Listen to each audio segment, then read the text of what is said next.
मुख्यमंत्री माझी लाडकी बहीण योजनाची ई-केवायसी कशी करायची या व्हिडिओमध्ये मी तुम्हाला सांगणार आहे। तर चला मग सुरू करूया।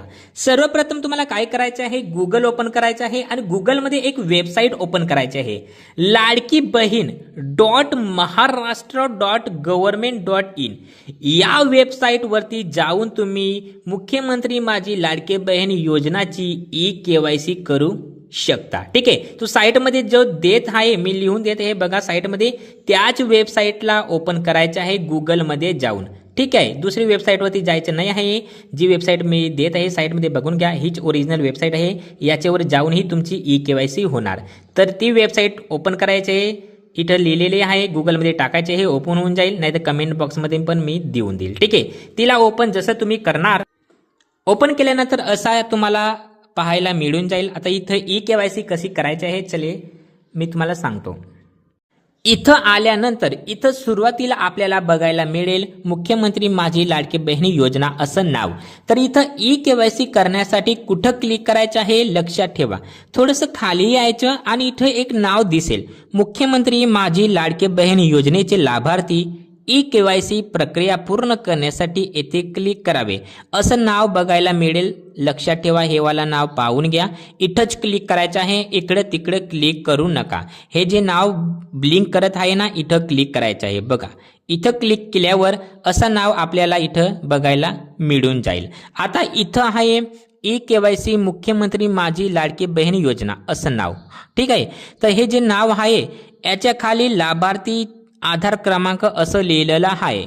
तर लाभार्थीचा आधार क्रमांक इथं टाकायचा आहे आणि लक्षात असू द्या, हा जो बॉक्स आहे याच्यावर जेव्हा तुम्ही आधार क्रमांक टाकणार तेव्हा ती डॉटमध्ये आपल्याला दिसेल, यानी की जो नंबर आपण टाकणार तो डॉटमध्ये नजर येणार, जो की नंबरमध्ये दिसणार नाही। तर याच्यासाठी आपण इथं क्लिक करायचं आहे। हा जो डोळावाला आयकन आहे, आंखवाला आयकन इथं साईटला, याच्यावर क्लिक करून द्या, जेणेकरून जो तुम्ही आधार क्रमांक टाकणार तो तुम्हाला प्रॉपर दिसेल आणि डॉटमध्ये नजर येणार नाही आणि नंबरमध्ये दिसणार, जेणेकरून तुम्ही चुकीचा आधार क्रमांक टाकणार नाही। ठीक आहे, डॉटमध्ये जर दिसेल तर चुकीचा आधार क्रमांक टाकला जाईल असं होऊ शकतं। तर इथं डोळ्यावरती क्लिक करूनच आधार क्रमांक टाकायचा आहे, जेणेकरून तुम्ही चुकीचा आधार क्रमांक टाकला जाणार नाही। ठीक आहे, तर लाभार्थीचा आधार क्रमांक इथं टाकायचा आहे आणि खाली कॅपचा नाव दिसल असेल तर कॅपच्या नावमध्ये एंटर कॅपचा असा नाव असेल। ठीक आहे, तर साईडला जो नंबर दिसेल तोच नंबर इथं टाकायचा आहे एंटर बॉक्समध्ये। बघा, दरवेळेस हा नंबर बदलत असतो, तर तुमच्या मोबाईलमध्ये जो नंबर येत असेल हाच इथं टाकायचा आहे कॅपचा, एंटर कॅपच्यामध्ये। ठीक आहे, आणि हा नंबर टाकल्यावरती खाली यायचं आणि इथं मी सहमत आहे हा बॉक्स इथं क्लिक करून OTP पाठवा याच्यावर क्लिक करायचं आहे। बघा, इथं लाभार्थीचा आधार क्रमांक टाकायचा आहे, जे लाडकी बहीण योजनेचे लाभ घेत असेल, ई-केवायसी करत असेल, तिचे स्वतःचा आधार क्रमांक टाकायचा आहे। एंटर कॅपचा इथं जो बॉक्स आहे, हा जो नंबर इथं येत असेल तुमच्याकडे, जो नंबर येत असेल तोच नंबर इथं टाकायचा आहे आणि खाली आल्यावर मी सहमती आहे इथं क्लिक करा, OTP पाठवा असं टाकायचं आहे आणि नंतर OTP पाठवा याच्यावर क्लिक करायचं आहे। वरती आधार क्रमांक टाकून द्यायचा आहे, इथं कॅप्चामध्ये जे नंबर येईल तो टाकून द्यायचा आहे आणि मी सहमत आहे याच्यावर क्लिक करायचं आहे आणि खाली OTP पाठवावर क्लिक करायचं आहे। नंतर इथं OTP पाठवा याच्यावर क्लिक करून थोडासा वाट बघायचं आहे। बघा, साईट खूप लोड लेत आहे, त्यामुळे आपल्याला थोडंसं वाट पाहावं लागेल इथं। ठीक आहे, आणि तुमच्याकडे जर वारंवार असंच येत असेल, जास्त वेळ झाला तरी पण तुम्हाला वाट बघावं लागेल, OTP पाठवा असं येत असेल तर तुमच्या मोबाईलवरती OTP येईल, जो तुम्ही लाभार्थीचा आधार क्रमांक टाकला आहे, यानी की जो लाभार्थी आहे लाडकी बहीण योजना ज्यांची KYC करत आहे त्यांच्या आधार कार्डवरती जो नंबर लिंक आहे तोच नंबरवरती OTP येईल। आपल्याला तो नंबरवरती OTP बघायचा आहे SMS बॉक्समध्ये जाऊन। ठीक आहे, जास्त प्रमाणात ई-केवायसी करत आहे त्याच्यामुळे वेबसाईट लोड लेत आहे, तर तुम्हाला वारंवार इथं करायचं आहे। होत नसेल तर दुसऱ्यांदा करा आणि OTPची वाट पहा। थोडा टाइम वाट पाहिल्यानंतर तुमच्याकडं असं येईल, ई-केवायसी मुख्यमंत्री माझी लाडकी बहीण योजना OTP टाका आता जो आधार क्रमांकावरती मोबाईल नंबर टाकलेला आहे तुम्ही, तो नंबरवरती तुम्हाला OTP येईल, तर तो OTP इथं टाकायचा आहे. OTP जर येत नसेल तर थोडा वाट बघा, OTP येऊन लागेल. आणि जर नाहीच येणार तर नवीन प्रयत्न करा, OTP येईल. ठीक आहे. आणि OTP आला असेल तर इथं टाकायचं आहे, 6 अंकी नंबर असेल OTP टाकून तुम्हाला सबमिट करायचं आहे. लक्षात असू द्या, जो लाडकी बहीण योजनेची लाभार्थी आहे जी बहीण, तिची आधार क्रमांकावर जो मोबाईल नंबर लिंक आहे त्याच्यावर OTP येईल. ठीक आहे. तर OTP टाकून सबमिट करून द्यायचं आहे.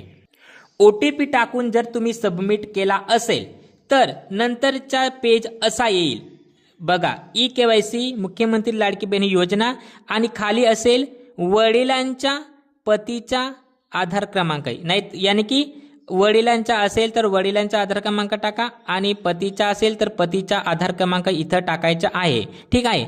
आधार क्रमांक टाकल्यानंतर इथं जो कॅप्चर कोड असेल तो इथं टाका, आणि खाली मी सहमत आहे याच्यावर क्लिक करून OTP पाठवा, असं करायचं आहे. इथं फक्त इतकंच लक्षात असू द्या की इथं तुमचा नाही, यानी की लाभार्थीचा नाही, दुसरे टाईम पतीचा किंवा वडिलांचा आधार क्रमांक टाकायचा आहे. आणि दुसऱ्यांदा त्यांच्या आधार क्रमांकावर जो मोबाईल नंबर लिंक असेल त्याच्यावर OTP येईल, हे लक्षात असू द्या. ठीक आहे. तर इथं वडिलांचा नाही तर पतीचा आधार क्रमांक टाकायचा आहे, आणि हे इथं जो कॅप्चर दिसेल इथं टाकून मी सहमत आहे आणि OTP पाठवावर क्लिक करून द्यायचा आहे. नंतर तुम्ही जर वडिलांचा आधार क्रमांक टाकलेला असेल तर त्याच्यावर जो मोबाईल नंबर लिंक असेल त्याच्यावर दुसऱ्यांदा OTP येईल, आणि जर पतीचा आधार क्रमांक टाकला असेल तर पतींच्या आधार क्रमांकावर जो मोबाईल नंबर लिंक आहे त्याच्यावर OTP येईल. तर OTP इथं टाकून द्यायचा आहे आणि सबमिट करायचं आहे, हे दुसऱ्यांदा. ठीक आहे. इथं OTP टाकून सबमिट करायचं आहे. OTP टाकल्यानंतर हा पेज तुम्हाला बघायला मिळेल. जो तुम्ही आधार कार्ड पतीचा किंवा वडिलांचा टाकला आहे त्याचं नाव इथं बघायला मिळेल, आणि 3 ऑप्शन मिळतील, त्याच्यातून आपल्याला सिलेक्ट करायचं आहे. पहिला ऑप्शन आपण बघून घेता. इथं माझ्या कुटुंबातील सदस्य नियमित कायम कर्मचारी म्हणून सरकारी विभाग, उपक्रम मंडळ, भारत सरकार किंवा राज्य सरकारच्या स्थानिक संस्थांमध्ये कार्यरत नाही, यानी की तुमच्याकडे कोणी नोकरी असेल किंवा होय किंवा नाही, इथं सिलेक्ट करायचं ऑप्शन आहे. तुम्ही व्यवस्थित वाचून घ्यायचं आणि निवड करायचं आहे. सर्वात प्रथम इथं निवडा असा शब्द आहे, तर याच्यावर क्लिक करायचं आहे. निवडा शब्दावरती क्लिक केल्यानंतर तुम्हाला 2 ऑप्शन मिळतील, होय किंवा नाही. तर इथं होय शब्द निवडायचा आहे. जर तुमच्या घरात कोणी नोकरीला नाही आहे, कोणी निवृत्ती नाही घेतला आहे, पगार नाही घेत आहे, तर होय शब्द इथं निवडायचा आहे. होय शब्द इथं निवडून वरती तुम्हाला जात प्रवर्ग बघायला मिळेल इथं. ठीक आहे. तर याच्यावर क्लिक करा. इथं निवडा शब्द येईल. तुमची जी पण जात असेल, जसं अनुसूचित जाती, अनुसूचित जमाती, इतर मागास वर्ग, अ, ब, क, ड, सर्वसामान्य जो पण आहे तो निवडून घ्यायचा आहे. इथं हे 2 ऑप्शन इथं होय करून, इथं जात सिलेक्ट करून, इथं 2 नंबरचा जो ऑप्शन आहे, माझ्या कुटुंबातील केवळ एक विवाहित व एक अविवाहित महिला योजनेचे लाभ घेत आहे, इथं ओके करायचं आहे और होय करायचं आहे. जिथं निवडा ऑप्शन आहे बघा, इथं क्लिक करायचं आहे आणि इथं होय करून द्यायचे हे. ठीक आहे. इथं पण होय झाल्यावर इथं होय झाला, इथं होय झाला. अनुसूचित जो पण तुमचा प्रवर्ग आहे हो सिलेक्ट करून इथे एक बॉक्स नजर येईल कोपऱ्यामध्ये, तिथं टिकमार्क करायचं आहे. ठीक आहे. टिकमार्क करून आपल्याला सबमिट करा असं करायचं आहे.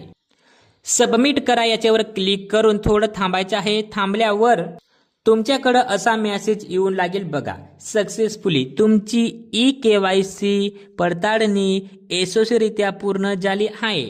समजून घ्या, तुमची KYC झाली आहे.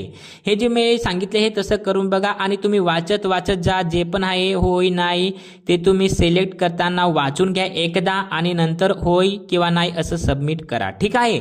सर्व व्यवस्थितरित्या करून घ्या. तुमची KYC आरामात होईल. अगर होत नसेल तर थोडा वाट पहा, कारण की खूप लोड आहे वेबसाईटवरती. ट्राय अगेन, ट्रॅफिक असं ऑप्शन येत असेल तर तुम्ही बघून घ्या आणि असं KYC करून घ्या. ठीक आहे.